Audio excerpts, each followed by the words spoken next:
নির্বাচিত রাজনৈতিক সরকার ৫৩ বছরেও সংস্কার করতে পারেনি কেন, প্রশ্ন রিজওয়ানার। রাজনৈতিক দলগুলোকে প্রতিপক্ষ না বানাতে অন্তর্বর্তী সরকারের উপদেষ্টাদের প্রতি আহ্বান মির্জা ফখরুলের। দাম বাড়লেও বোতলজাত সয়াবিনের সরবরাহ পর্যাপ্ত নয়, বাড়তি দামে বিক্রি হচ্ছে পেঁয়াজ। রাজপথে যৌবনের মিছিলে আর থাকবেন না হেলাল হাফিজ, ভক্তকুলকে কষ্টের সাগরে ডুবিয়ে কবি চলে গেলেন শূন্যতার ওপারে।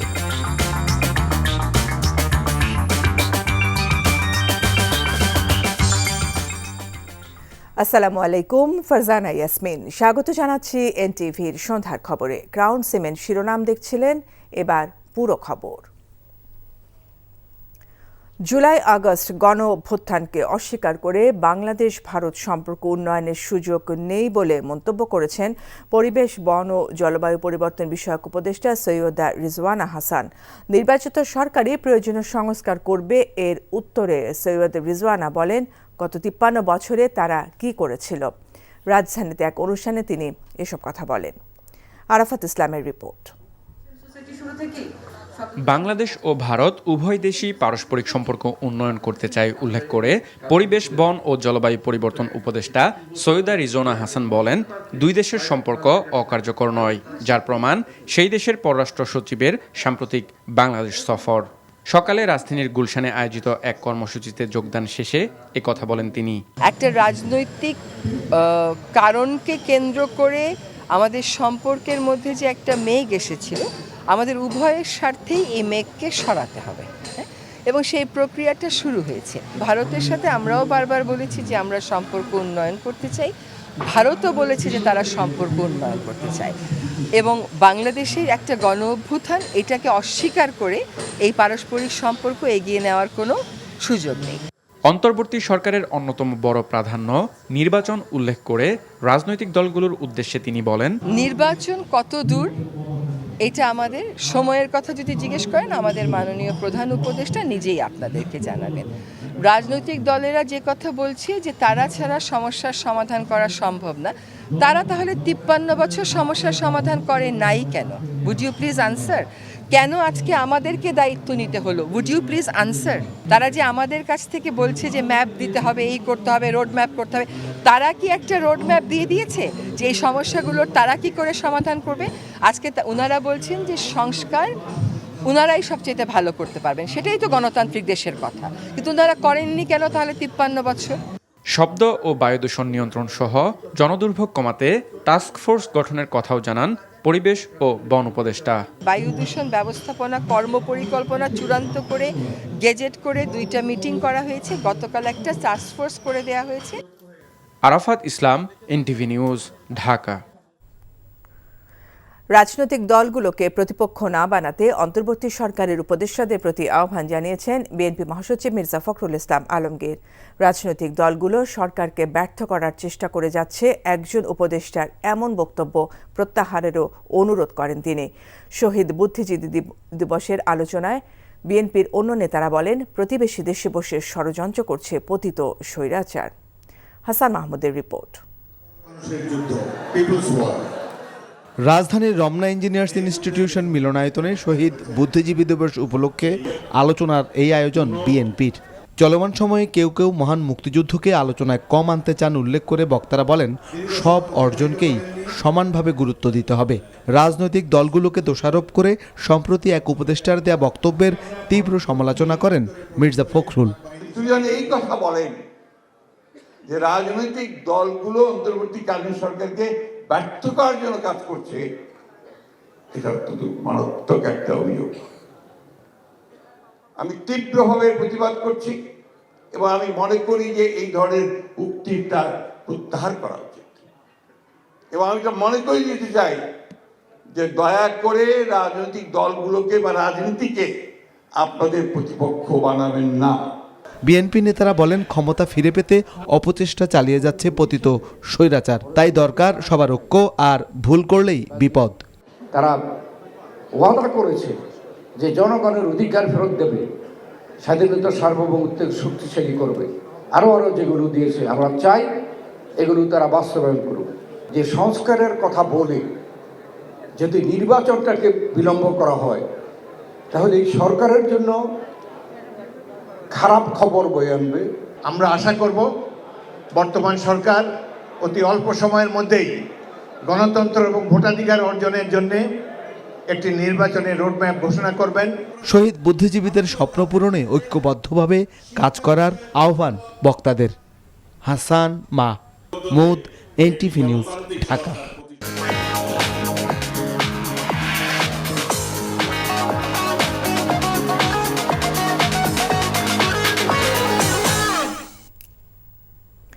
নগদ নিবেদিত অর্থনীতির খবর। দাম বাড়ানোর পরেও বাজারে বোতলজাত সয়াবিন তেলের সরবরাহ পর্যাপ্ত নেই। দুই একটি ব্র্যান্ড ছাড়া কোনো কোম্পানির সয়াবিন তেল মিলছে না খুচরা বাজারে। এদিকে সপ্তাহের ব্যবধানে বেড়েছে চালের দাম, কমেছে নতুন আলুর দাম, তবে বাড়তি দামে কিনতে হচ্ছে পেঁয়াজ। মেজবাহ হাসানের রিপোর্ট। রাজধানীর বাজারগুলোতে এখনও ভোজ্য তেল সয়াবিনের পর্যাপ্ত সরবরাহ নেই। দোকানের তাকে তাকে বিভিন্ন ব্র্যান্ডের বোতলজাত তেল শোভা পেলেও শুধুমাত্র রাইস ব্রান তেল দিয়েই সাজিয়েছেন ভোজ্য তেলের সারি। তাও আবার সব কোম্পানির নয়, দুই একটি কোম্পানির তেল বিক্রি করছেন দোকানিরা। এ কারণে বাজেটের বাইরে বেশি দামে অনেকটা বাধ্য হয়ে এই তেল কিনছেন ভোক্তারা। সোয়াবিন তেল কম, মানে মার্কেট সাপ্লাই কম। কৃত্রিম সংকটের কারণ হিসাবে সরবরাহ প্রতিষ্ঠানগুলোর উপর দায় চাপাচ্ছেন ক্রেতা বিক্রেতারা। বাড়ানোর পরে আর মাল আপনার আসে নাই। আমার কার্টন 10 কার্টন, আমার দিতেছে 2 কার্টন, 1 কার্টন। 3-4 কার্টন তেল দিছে, এরপরে আজকে 2 দিন আবার তেল বন্ধ। কেন? তেল নাই। কি সমস্যা? দামে প্রতি লিটারে 8-10 টাকা বাড়াইছে, এরপরেও এখন সাপ্লাই দিচ্ছে না। তাদের নাকি হয় নাই, আরও লাগবে। লুজ তো অ্যাভেলেবেল আছে, কিন্তু লুজ তেলের দাম এখনো আগের মতনই আছে, কমতেছে না। ভরা মৌসুমেও চড়া দামেই সবজি কিনতে হচ্ছে সাধারণ মানুষের। এখনও একটি ফুলকপি কিনতে গুনতে হচ্ছে 50 টাকা, বেগুনের কেজি 60 থেকে 80 টাকা। তবে নতুন আলুর দামে কিছুটা স্বস্তি ফিরেছে। নতুন আলু দাম এখন 80 টাকা কেজি, সিম আছে 60 টাকা কেজি, শসা দেশিটা আছে 100 টাকা কেজি, হাইব্রিড আছে 60 টাকা কেজি। প্রতি মাসেই আসলে বাজেট থেকে বাজেট ক্রাইসিস হচ্ছে প্রতি মাসেই। আমদানি শুল্ক কমানোর প্রভাব পড়েনি পেঁয়াজের বাজারে। দেশি পেঁয়াজ বিক্রি হচ্ছে চড়া মূল্যে। ইন্ডিয়ান পেঁয়াজ 100 টাকা বিক্রি হচ্ছে, 110 টাকা বিক্রি হচ্ছে পুরোনোটা। দেশি পেঁয়াজ 120 টাকা থেকে 130 টাকা পর্যন্ত বিক্রি হচ্ছে। দেয় খবরটা বলে দেয় যে নাম কমে গেছে, এখন তো দেয় না, বাজারেই দেয় না, সপ্তাহে দাম। একটা বান্ডেল নিয়ে ঢুকছে, এখন খালি বের হতে হচ্ছে আর কি, ব্যাপারটা এরকম অনেকটা। বেড়েছে সব ধরনের মাছের দাম, ওঠানামার মধ্যে রয়েছে ব্রয়লার মুরগির দাম। সোনালী মুরগি হলো 320 টাকা, আর ব্রয়লার মুরগি হলো 90 টাকা, 190। ব্রয়লার মুরগি একদিনে বেড়ে গেছে 10 টাকা। ভোক্তারা বলছেন বাজার নিয়ন্ত্রণে আনতে আইনের যথাযথ প্রয়োগ নিশ্চিত করতে হবে। Mezbah Hasan, NTV news, Dhaka. এখন যৌবন যার, মিছিলে যাবার তার শ্রেষ্ঠ সময়। অমর এই পংক্তির রচয়িতা কবি হেলাল হাফিজ আর নেই। ইন্না লিল্লাহি ওয়া ইন্না ইলাইহি রাজিউন। নিঃসঙ্গ এই কবি ও সাংবাদিক দীর্ঘদিন থেকে নানা জটিল রোগে ভুগছিলেন। কবির মৃত্যুতে শোক জানিয়েছেন প্রধান উপদেষ্টা ডক্টর মোহাম্মদ ইউনূস। শনিবার সকালে বাংলা একাডেমির সামনে তার নামাজে জানাজা হবার কথা রয়েছে। শফি মাহমুদ সাগরের রিপোর্ট। কেমন তাবিজ করেছ সোনা, ব্যথা তো কমে না, বিষ নামে না, নামে না। কেউ আসে রাজপথে সাজাতে সংসার, পৃথিবীতে সংসার না বেঁধেই জগৎ সংসার ছেড়ে গেলেন কষ্টের ফেরিওয়ালা, প্রেম ও দ্রোহের কবি হেলাল হাফিজ।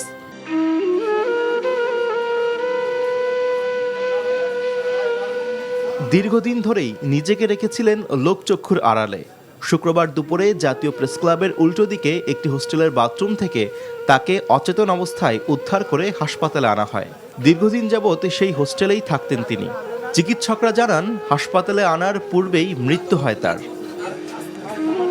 তার শরীরের বেশ নাজুক অবস্থায় চলে যায়, তো বহুবার তাকে তাগাদা দেওয়া হয় যে আপনি হসপিটালে অ্যাডমিট হন, কিন্তু তিনি রাজি হননি। 1986 সালে প্রকাশিত তার প্রথম কাব্যগ্রন্থ যে জলে আগুন জলে দিয়েই মানুষের হৃদয়ে আসন করে নেন মিছিলের কবি হেলাল হাফিজ। লড়াইয়ে, সংগ্রাম, প্রেমে, বিরহে, দ্রোহে যাপিত জীবনের পরতে পরতে হেলাল হাফিজ স্পর্শ রেখে গেছেন হৃদয়ে হৃদয়ে।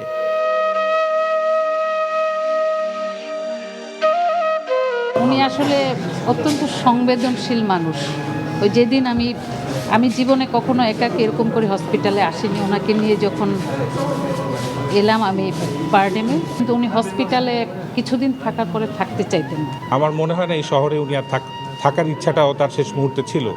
আলটিমেটলি নেত্রকোনায় আমাদেরও ইচ্ছা যে ওনার দাফন হোক, এবং ওনার ফ্যামিলিও যদি ওটা চায়, কারণ নেত্রকোনাতে ওনার দাফন হলে মানুষজন, ওনার ফ্যান, ওনার অনুরাগীরা ওখানে গিয়ে ওনাকে অ্যাটলিস্ট ওনার দেশের বাড়িতে সেতু বন্ধন তৈরি হবে নেত্রকোনার সাথে।